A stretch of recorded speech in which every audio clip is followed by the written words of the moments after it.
Nous avons choisi la Chapelle Immaculée parce que c'est un des lieux relativement intimes à Nantes. Il y a une ambiance, il y a la pierre, il y a les vitraux, une ambiance pour le son qui est parfaite. Je pense qu'on se retrouve un peu ici, en fait, dans les conditions dans lesquelles on était au début du XVIIIe siècle. C'est ce qui nous aide à nous concentrer sur la musique elle-même. Moi, je suis à Versailles, là. Je ne suis pas nostalgique de l'Ancien Régime, mais il y a un compositeur qui est à la Chambre du Roi et qui compose un premier concert royal de Couperin. On sait que c'est pour Louis XIV. Le prélude et l'allemande, pour nous, sont des œuvres très emblématiques de la musique instrumentale française, extrêmement élégant et un peu maniéré presque, de la fin du grand siècle, en fait. Fin 17e, début 18e. C'est par là que j'ai commencé à aborder le baroque, disons. Donc ça a été un laboratoire pour nous, ça a été aussi une façon de chercher comment on pouvait interpréter cette musique pour qu'elle prenne un sens aujourd'hui.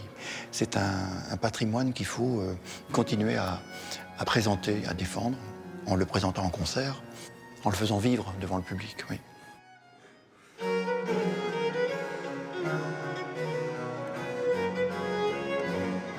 Quand on interprète la musique baroque, on a toujours une part d'improvisation, d'ornementation, dans le mouvement même du jeu, qui n'est pas écrit, qui n'est pas dans le geste qui va faire sortir un son ou un autre. C'est le fameux triangle sacré, le créateur, l'interprète et l'auditeur. On est un médium, en fait, en quelque sorte.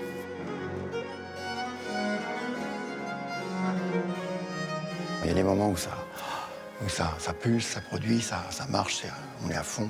Pour moi, c'est la vie avec ses contrastes, son clair-obscur, ses élans, sa poésie.